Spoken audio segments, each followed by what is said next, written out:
नमस्कार दोस्तों, कैसे हैं आप। आशा करती हूँ स्वस्थ होंगे।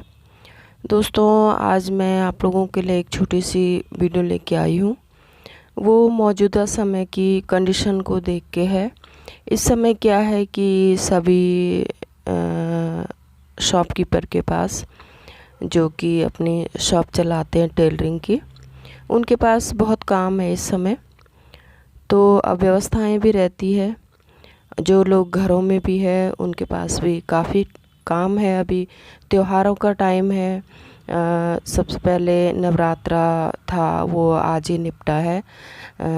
उसके संबंध में कहना चाहूँगी आप लोगों से कि भाई आप लोग जो है अपने काम को किस तरीके से मैनेज करें। मैं तो इस तरीके से मैनेज करती हूँ।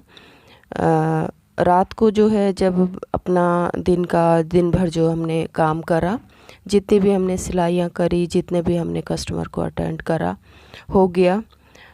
इस समय जो टाइम है 9 बज रहे हैं। अब जो है शॉप को बढ़ाने का टाइम हो जाता है। 9 बजने ही वाले हैं। तो मैंने क्या किया है, कल जो मुझे काम करना था, जितना भी काम करना है खुद करना है, कारीगर को देना है। तो मैं क्या करती हूँ, जाने से पहले शॉप से घर जाने से पहले क्या करती हूँ, जितना भी हम लोगों को कल काम करना होता है वो उसकी कटिंग जो है आज कर लेती हूँ। ये देखिए आपके सामने जो है सलवार कटिंग हो रही है, और कटिंग भी करी है मैंने। बट अभी तक कस्टमर थे तो उनके सामने हम ये है कि हाथों से काम कर रहे हैं, बट खड़ा रह जाता है, कोई बैठा रह जाता है, तो उससे भी बातचीत करनी पड़ती है। इसलिए मैंने कैमरा नहीं लगाया पहले, तो अब लगा रही हूँ। अब वो चले गए हैं तो अब लगाया है। तो आप लोग किस तरीके से अपने काम को मेंटेन करते हो, मैनेज करते हो, वो चीज़ भी आप लोग देखते होंगे कि भाई किस तरह से करते हो। पर यह है कि जो नए लोग हैं उनको प्रॉब्लम होती है अपने काम को जो है मैनेज करने में। तो मैं यही एडवाइस करूँगी कि कल जो काम आप लोगों ने करना है उसकी कटिंग जो है पहले से ही कर लो। पहले यानी एक दिन पहले से, ज़्यादा पहले से नहीं करनी है। ज़्यादा पहले से करोगे तो फिर दिक्कत आती है। क्यों दिक्कत आती है? क्योंकि जब हम कपड़े की कटिंग करते हैं तो उससे पहले क्या होता है, हम नाप भी देखते हैं।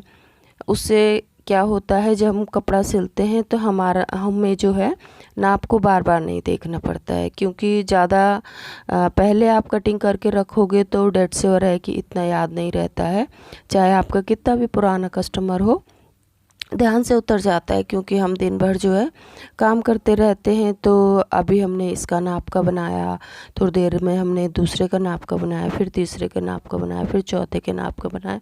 इस तरीके से दिन भर का शेड्यूल जो है बना हुआ होता है, तो हमें इतना याद नहीं रहता है ना। बट अगर हम उसी समय कटिंग करते हैं, उसी समय सिलते हैं, जो खुद सिलते हैं कारीगर के लिए, तो हमें लिख के रखना पड़ता है ना। ये देखिए, हम नाप भी लिखते हैं, उल्टे सीधे के निशान भी लगाते हैं, जैसे आपको वीडियो में दिख रहा होगा। उल्टे सीधे का निशान बहुत ज़रूरी है दोस्तों लगाना, ध्यान रखिएगा आप लोग भी। सबसे पहले हमको क्या करना है, कपड़े को लेना है, कपड़ा जो है उल्टा बिछा देना है, फिर उसके बाद उल्टे कपड़े पे ड्राफ्ट बनानी है। सीधे कपड़े पे किस तरीके से और कौन सी कंडीशन में हम लोग नाप लिखते हैं, कटिंग करते हैं, वो आप लोगों को मैंने अपनी कई वीडियो में बना रखा है। बहुत वीडियो में मैंने बताया हुआ है कि भाई उल्टा, वैसे तो हमेशा उल्टा करके ही कटिंग होता है कपड़ा, बट सीधा भी कुछ कंडीशन में हमको कटिंग करना पड़ता है। वो भी मैं आपको बता चुकी हूँ अपने वीडियोस में, है ना। आप लोगों को पता भी है, ध्यान भी होगा। जिन लोगों ने पिछली वीडियोस देखी है मेरे, उन लोगों को ध्यान होगा कि भाई मैंने किस कंडीशन में जो है सीधा कपड़ा काटा है ना। तो चलिए दोस्तों, आते हैं हम टॉपिक पे, जो मैं बता रही थी आप लोगों को। जो इस समय जो काम का है वो बहुत ज़्यादा बिजी है वर्क अभी, है ना। तो आप लोगों को जो है रात को ही कटिंग करके रख देनी चाहिए, और एक दिन पहले करें, ज़्यादा पहले नहीं करनी है। एक दिन पहले करें, क्योंकि कटिंग जो है हमेशा एकांत में करनी चाहिए। ये नहीं कि मुंह से बातें भी कर रहे हैं, 4 कस्टमर भी खड़े हो रखे हैं, उस टाइम पे यदि हम लोग कटिंग करेंगे तो हमारा जो है गड़बड़ भी हो सकता है। चाहे आप कितने भी एक्सपर्ट हो, दिक्कत आती है ना। तो मैं यही एडवाइस करूँगी आप लोगों से कि आप लोग जो है एकांत में रह कर के ही कटिंग करें, है ना। तो इस तरह से हम लोग तो इस तरीके से करते हैं, मैं इस तरीके से करती हूँ। रात को कटिंग करके रख लेती हूँ जो कपड़ा मुझे बनाना होता है सुबह। और ये सलवारें कट रही हैं, और इससे पहले मैंने सिंपल ब्लाउज़ काटे थे, एक दो कुर्ते काटे थे। तो ये होता है जितना बनना होता है उतना काट के रख लेते हैं। मुश्किल से जो है कभी 2 सूट बन पाते हैं, कभी 3 सूट भी बन जाते हैं।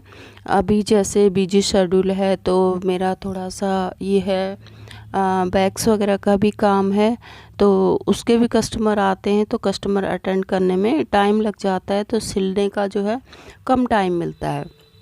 बट ये है कि कारीगरों के लिए बराबर काम करके रखना पड़ता है, कटिंग करके रखना पड़ता है। क्योंकि मेरी कारीगर क्या होता है, कई बार जो है मॉर्निंग वॉक के लिए आती हैं, तो जो कपड़ा लेके जाती है सिलने के लिए या तुरपाई करने के लिए, तो वो उसको दे जाती है, और जो नया सिलना होता है तो सुबह ले जाती है। तो वो लोग जो है सुबह 6 बजे आ जाती है। एक तो उनको आपने देखा भी नहीं है वीडियो में, अभी बहुत सुबह आती है, उनके बच्चे छोटे हैं। तो बोलती है कि दिन भर बैठी रहती हूँ तुरपाई के काम में, तो थोड़ा बहुत मैं एक चक्कर घूमने आती हूँ। मैंने ही बोला है उन्हों कि भाई सुबह सुबह थोड़ा सा घुमा भी करो। तो घूमते हैं, वो थोड़ा आते हैं और अपना लेके चले जाते हैं। तो उनका जो है कहते हैं ना, एक पंथ 2 काज वाला काम हो जाता है। घूम भी लेती है और कटिंग भी ले जा लेती है ना। ये देखिए, चलिए दोस्तों, ये अब मैं जो हूँ दूसरी सलवार काटूंगी। सबसे पहले हम क्या करते हैं, कपड़े को प्रेस करना पड़ता है। ये कपड़ा जो है इस समय सीधा बिछा हुआ है, ठीक है। कपड़े को प्रेस जो है हमेशा सीधे में करें, ठीक है ना। सीधा है कपड़ा, जब इस पे प्रेस हो जाएगी फिर मुझे इसको उल्टा करना है। सीधे में क्यों करना है, सीधे में इसलिए करना है, कई कपड़ों में रेशे भी होते हैं, उसके रेशे भी प्रेस करने से थोड़ा सा दूसरी तरह के हो जाते हैं। और प्लेन अगर हम सीधी तरह प्रेस करेंगे तो वो सेट हो जाते हैं, ठीक है।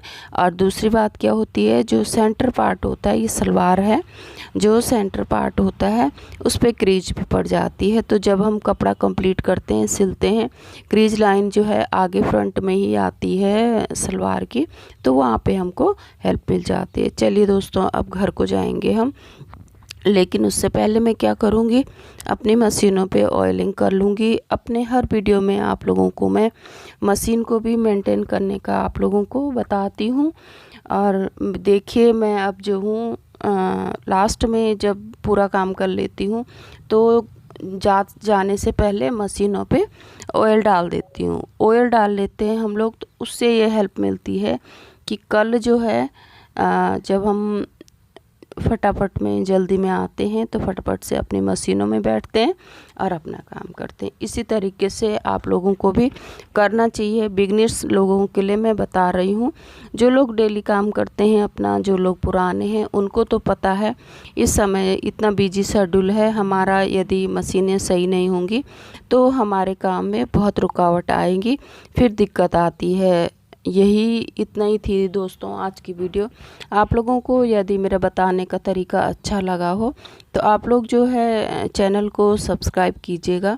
नई नई जानकारियाँ आपको लेके आती रहूँगी। मिलते हैं दोस्तों फिर इसी नई जानकारी के साथ में। नमस्कार।